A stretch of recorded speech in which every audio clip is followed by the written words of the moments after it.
I know, usually I do some wacky editing and make fun of everything because that's my way of coping, but today I'm just gonna go in raw.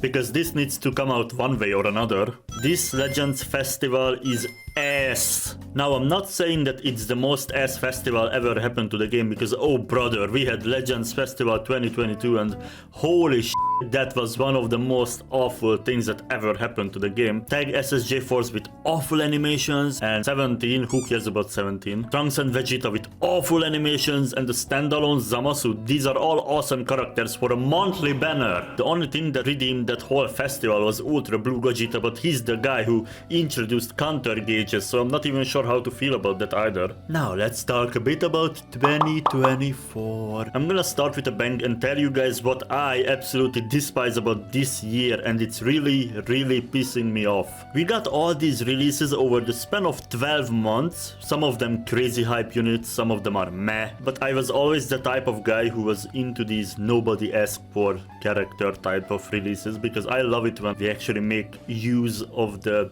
huge universe that Akira Toriyama created. I love to see it when they get representation. Now, I will remove all of the characters that are unusable, and if you use them on your team, you should just not play PvP at all. See what my problem is? If you are a person who summoned for any of those units, you basically just threw your CC out of the window. Imagine spending actual real money on them. I feel like I am the crazy one for expecting that a unit released in 2024 should be at least somewhat competent in the same f***ing year. I'm well aware that their business tactic is to power creep their game week by week to sell the new shiny thing, but this is seriously getting out of hand. If you are a free-to-play player, your time is completely wasted. If you are a pay-to-win player, your money is completely wasted. Nobody is winning here. Now, to talk about Legends Festival 2024.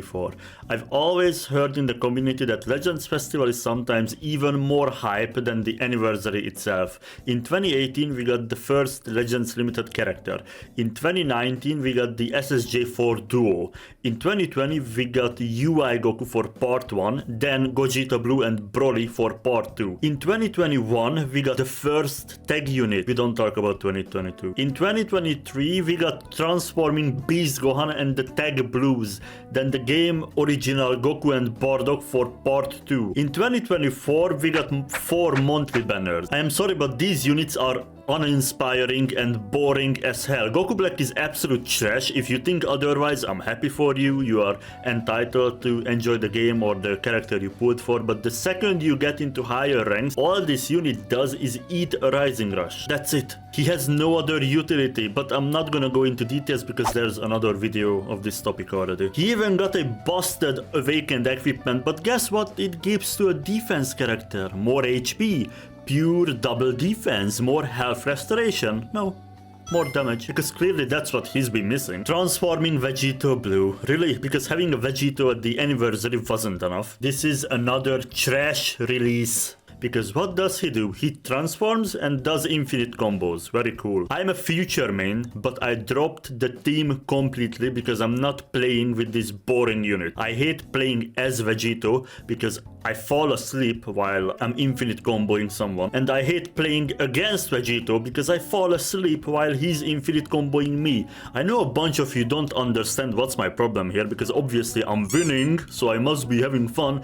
No, I'm not. Vegito is not fun. I don't enjoy being a brain-dead child. Winning in a mobile game because the character carries me with boring mechanics is not my definition of fun. My definition of fun is using my own knowledge and outplaying my enemy. There's no outplaying if Vegito just continues to pull cards for me and nullifies my enemy's entire existence. Part 1 is absolute trash. Uninspiring, unoriginal, nothing interesting. Literally, Mai was the only good release here, and that hurts me to say because Future is my baby. Part 2 is somewhat decent because of Daima. Daima Goku is fun to play with. He has very, how do you say that, streamlined playstyle. Do a couple of cards, gauge fills up, you pull a green, with that activate that, then you pull a special move that eats up the gauge for a lock-in snipe. I like it. Simple design, very fun, very cool looking animations. They cooked heavy with him. Except for the fact that he can't snipe UMV. Ultra Majin Vegeta. The yellow unit, who's currently dominating PvP because UMV cancels buff whenever Daima Goku activates special move. But you know which other yellow unit he can snipe?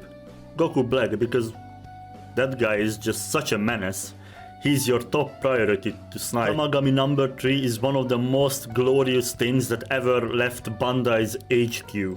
He is fun, he is a proper defense unit, cool animations, does his job incredibly well, exceptionally designed unit, everything about him just pops off. But SSJ3 Goku, holy hell, we really needed another Majin Buu Saga buff, huh? That team got to a point where you have to sack off one of the really good units for Pride mode. Majin Buu Saga has more than 6 meta-relevant units. But if we are not talking about the team itself, just the SSJ3 Goku as a character, he's even worse than the part 1 unit. His animations are awful, there's no creativity in them whatsoever. The f***ing Boo and Mr. Satan assist unit had more creativity. Him being green is the worst color option. I have no clue why he's green. Why is he green? And his entire kit is just Vegito Blue Light or Vegito Blue Diet. If you're not the biggest SSJ3 Goku fan ever in existence, there's no reason to pull for this unit. Vegito Blue is a Saiyan, he's green, he has the exact same kit. He just has the counter gauge nullification, so he's better. There's no reason to summon for this. I mean, except if you love Videl, who's this year's worst sparking release.